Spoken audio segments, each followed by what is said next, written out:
Hello friend.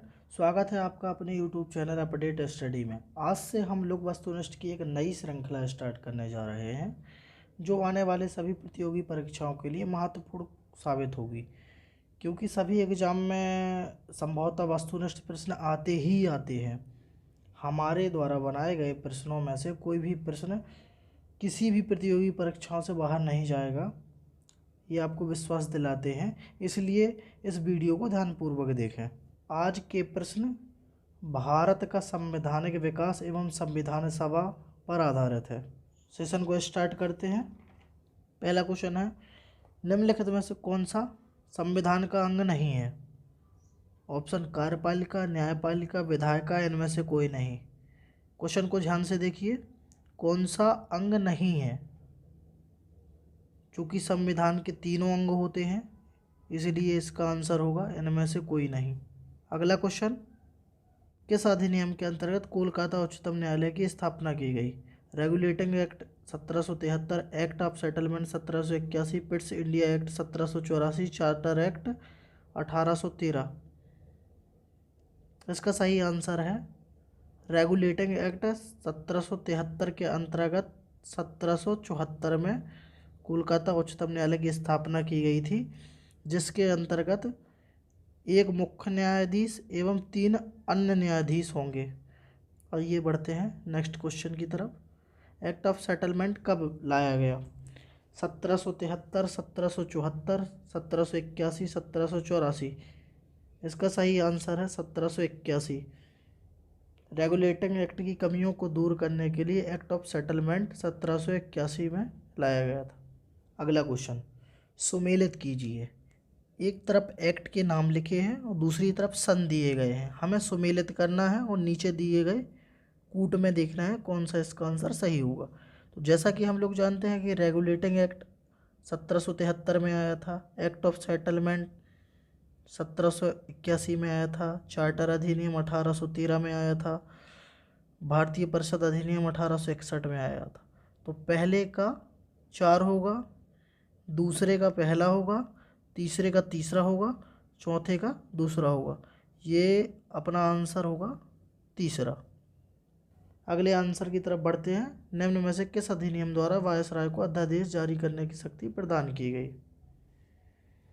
Option देखेंगे, भारत शासन अधिनियम 1858, चार्टर अधिनियम 1853, भारत परिषद अधिनियम 1861, भारत परिषद अधिनियम 1892। इसका सही आंसर होगा भारत परिषद अधिनियम 1861, लॉर्ड कैनन के समय लाया गया था। चलिए आगे बढ़ते हैं। किस अधिनियम के अंतर्गत कंपनी के व्यापारिक अधिकार को पूर्णतः समाप्त कर दिया गया था? चार्टर अधिनियम 1813, चार्टर अधिनियम 1833, चार्टर अधिनियम 1853, पिट्स इंडिया एक्ट 1784। इसका सही आंसर होगा चार्टर अधिनियम 1833। इसके अंतर्गत क्या हुआ था? व्यापारिक एकाधिकार तो पूर्णतः समाप्त कर दिया गया था। चलिए बढ़ते हैं नेक्स्ट क्वेश्चन की तरफ। ईसाई मशीनरियों को भारत में धर्म प्रचार प्रसार की अनुमति कब दी गई थी?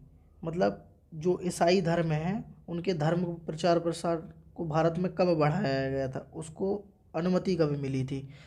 चार्टर अधिनियम 1813 में, चार्टर अधिनियम 1833 में, चार्टर अधिनियम 1853 में, इनमें से कोई नहीं। तो इसका सही आंसर होगा चार्टर अधिनियम 1833 में। अगला क्वेश्चन, विधि आयोग का गठन किस अधिनियम के अंतर्गत किया गया था? तो चार्टर अधिनियम 1873 के अंतर्गत, चार्टर अधिनियम 1853 के अंतर्गत, चार्टर अधिनियम 1833 के अंतर्गत, भारत परिषद अधिनियम 1919 के अंतर्गत। तो इसका सही आंसर होगा 1833 के अंतर्गत विधि आयोग का गठन किया गया था। बंगाल के गवर्नर जनरल को भारत का गवर्नर जनरल कहा जाने लगा, किस अधिनियम के अंतर्गत कहा गया था? तो ऑप्शन देखते हैं, चार्टर अधिनियम 1833 के अंतर्गत, रेगुलेटिंग एक्ट 1773 के अंतर्गत, भारतीय परिषद अधिनियम 1861 के अंतर्गत, चार्टर अधिनियम 1853 के अंतर्गत। तो इसका सही आंसर होगा चार्टर अधिनियम 1833 के अंतर्गत। चलिए हम अगला क्वेश्चन देखते हैं। भारत का प्रथम वायसराय कौन था? ऑप्शन दिए गए ऑप्शन को देखेंगे, Lord William Bentinck, Lord Canning, Mountbatten, Warren Hastings. तो इसका सही आंसर होगा लॉर्ड कैनिंग। चलिए बढ़ते हैं अगले क्वेश्चन की तरफ। भारत का प्रथम गवर्नर जनरल किसे कहा गया? ऑप्शन देखिए, वारेन हेस्टिंग्स, लॉर्ड मैकाले, सी राजगोपालाचारी, लॉर्ड विलियम बेंटिक। तो इसका सही आंसर है लॉर्ड विलियम बेंटिक। चलिए बढ़ते हैं अगले क्वेश्चन की तरफ। प्रथम विधि आयोग का गठन किसकी अध्यक्षता में हुआ? मतलब जब प्रथम विधि आयोग का गठन किया गया था उस समय इस आयोग के अध्यक्ष किसे चुना गया था? तो इसका सही आंसर होगा लॉर्ड मैकाले। चलिए आगे बढ़ते हैं। सांप्रदायिक निर्वाचन का जनक किसे कहा जाता है? ऑप्शन देखेंगे, मार्ले, मिंटू, सॉरी यहाँ मिंटू लिख गया है, यहाँ पर मिंटो होगा। तीसरा ऑप्शन है मार्ले, मिंटो, इनमें से कोई नहीं। तो इसका सही आंसर होगा मिंटो। मिंटो को सांप्रदायिक निर्वाचन का जनक कहा जाता है। चलिए हम आगे बढ़ते हैं। केंद्रीय विधान परिषद में मुस्लिम वर्ग के लिए पृथक निर्वाचन की व्यवस्था की गई थी। भारत शासन अधिनियम 1919 के अंतर्गत, भारत परिषद अधिनियम 1909 के अंतर्गत, भारत शासन अधिनियम 1935 के अंतर्गत, भारत परिषद अधिनियम 1961 के अंतर्गत। तो इसका सही आंसर होगा भारत परिषद अधिनियम 1909 के अंतर्गत, जिसे मार्लियामेंटो सुधार भी कहा जाता है। आइए बढ़ते हैं अगले क्वेश्चन की तरफ। भारत में पहली बार महिलाओं को मत देने का अधिकार प्रदान किया गया था। मार्लियामेंटो सुधार अधिनियम 1909 के अंतर्गत, मॉन्टेग्यू चेम्सफोर्ड सुधार अधिनियम 1919 के अंतर्गत, भारत शासन अधिनियम 1935 के अंतर्गत।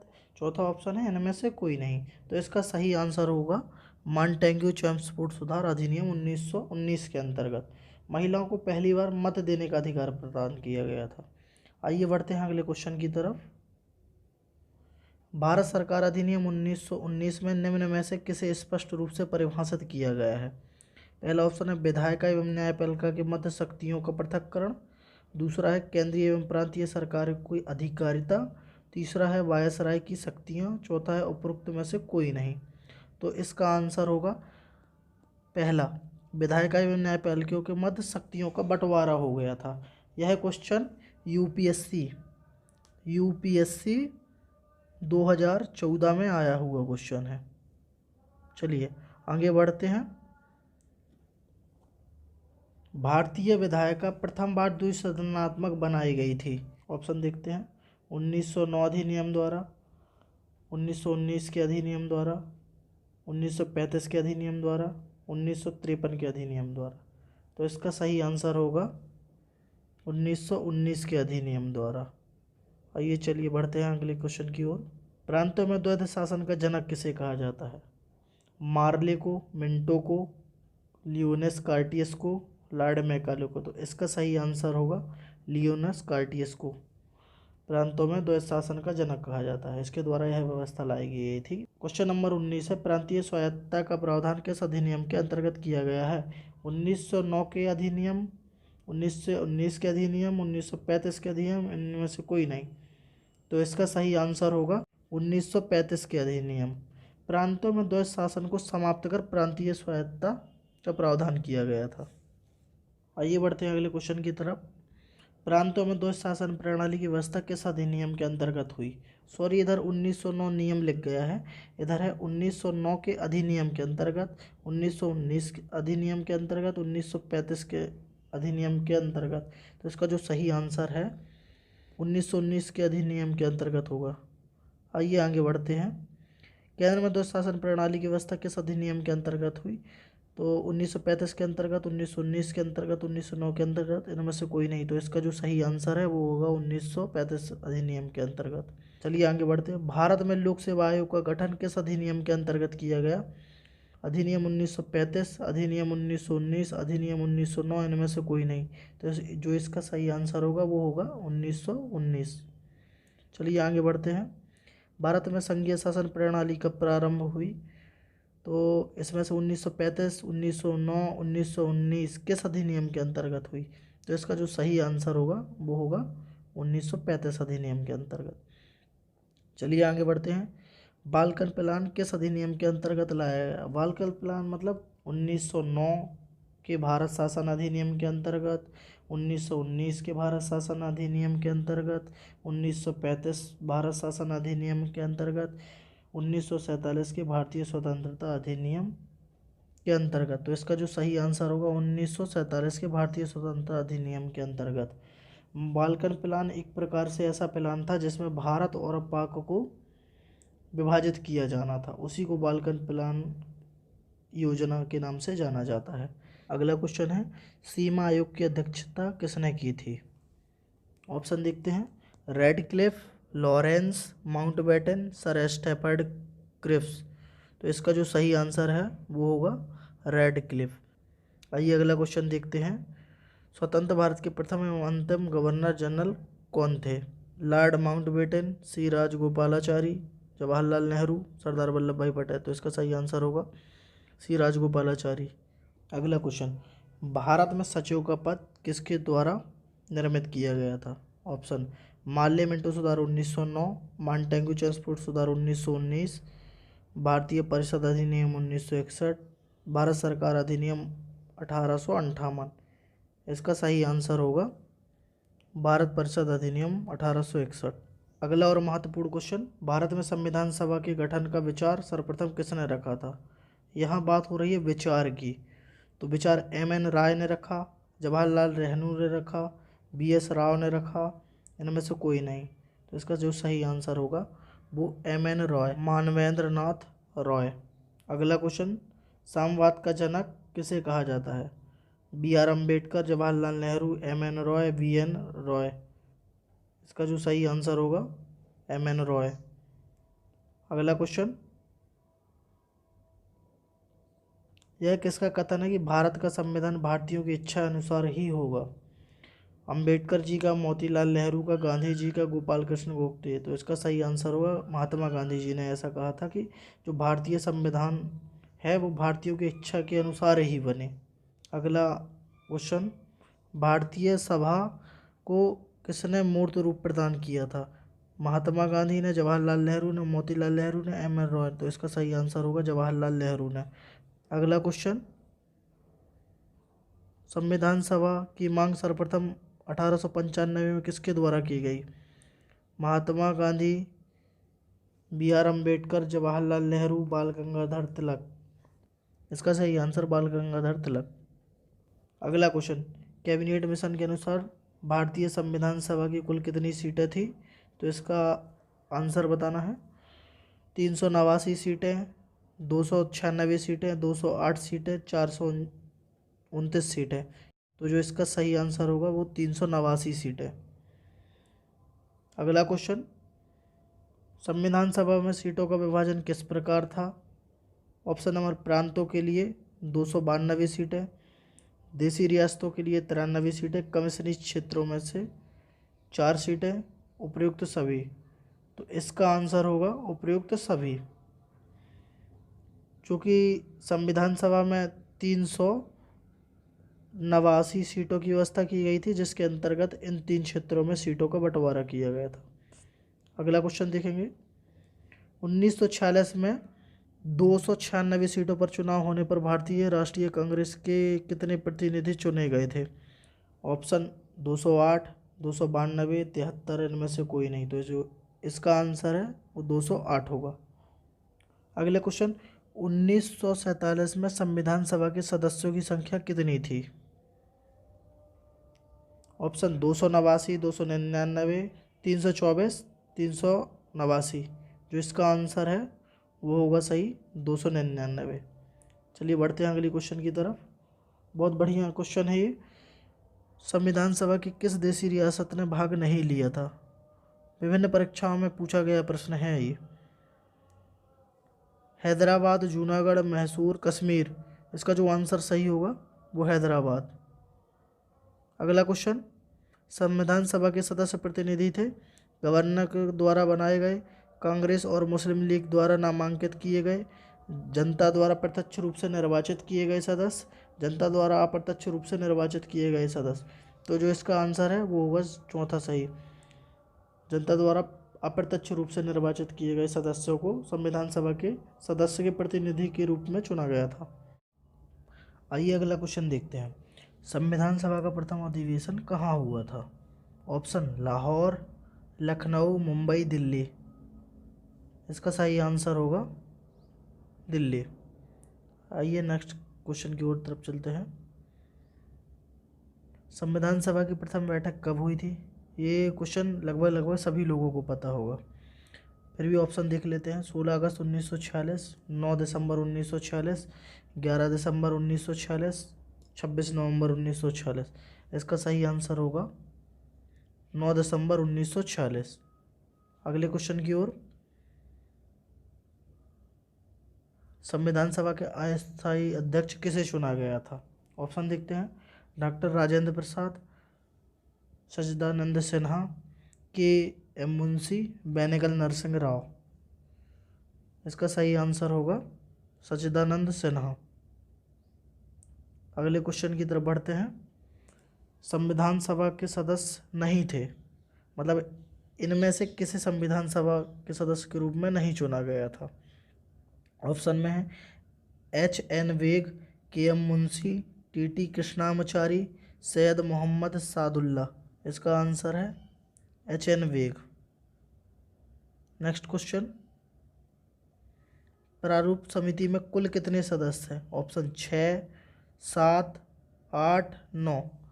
क्वेश्चन के अकॉर्डिंग इसका आंसर होगा 7, चूँकि यदि ऐसा क्वेश्चन आता है प्रारूप समिति में कितने सदस्य हैं, तो इसका आंसर होगा 6।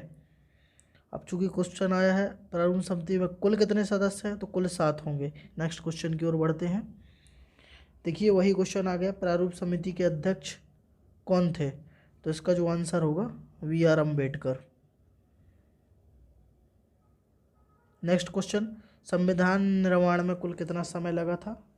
ऑप्शन नंबर 1, 2 वर्ष 7 माह 23 दिन। ऑप्शन नंबर 2, 2 वर्ष 11 माह 23 दिन। ऑप्शन नंबर 3, 2 वर्ष 11 माह 18 दिन। ऑप्शन नंबर 4, 2 वर्ष 11 माह 8 दिन। इसका सही आंसर है तीसरा, 2 वर्ष 11 माह 18 दिन। Next question. भारत के संविधान का निर्माता किसे कहा जाता है? Option B.N. Rao, B.R. Ambedkar, Jawaharlal Nehru, Mahatma Gandhi. जो इसका सही आंसर है वो ऑप्शन नंबर बी होगा, B.R. अम्बेडकर। इन्हें भारतीय संविधान के निर्माता के रूप में जाना जाता है। हाँ, एक बात और ज़रूर याद रखने योग्य है, जो है B.N. राव। V.N. राव को संविधान सभा के संवैधानिक सलाहकार के रूप में जाना जाता है। V.N. राव का चूँकि नाम बेनेगल नरसिंह राव है। अगला क्वेश्चन।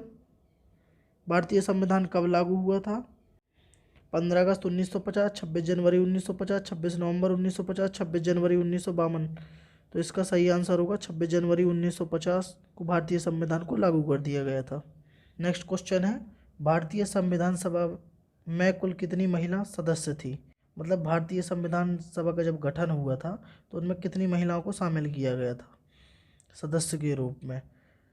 ऑप्शन देखते हैं। 12, 22, 15, 18। तो इसका जो सही आंसर है वो होगा 15 महिलाएं। 15 महिलाओं को संविधान सभा के सदस्य के रूप में चुना गया था। आखिरी क्वेश्चन है, मूल संविधान में क्या शामिल था? ऑप्शन नंबर 1, 395 अनुच्छेद 21/12 अनुसूची। ऑप्शन नंबर 2, 400 अनुच्छेद 22 भाग 22 अनुसूची। ऑप्शन नंबर 3, 395 अनुच्छेद 22 भाग 8 अनुसूची। ऑप्शन नंबर 4, 372 अनुच्छेद 22 भाग 12 अनुसूची।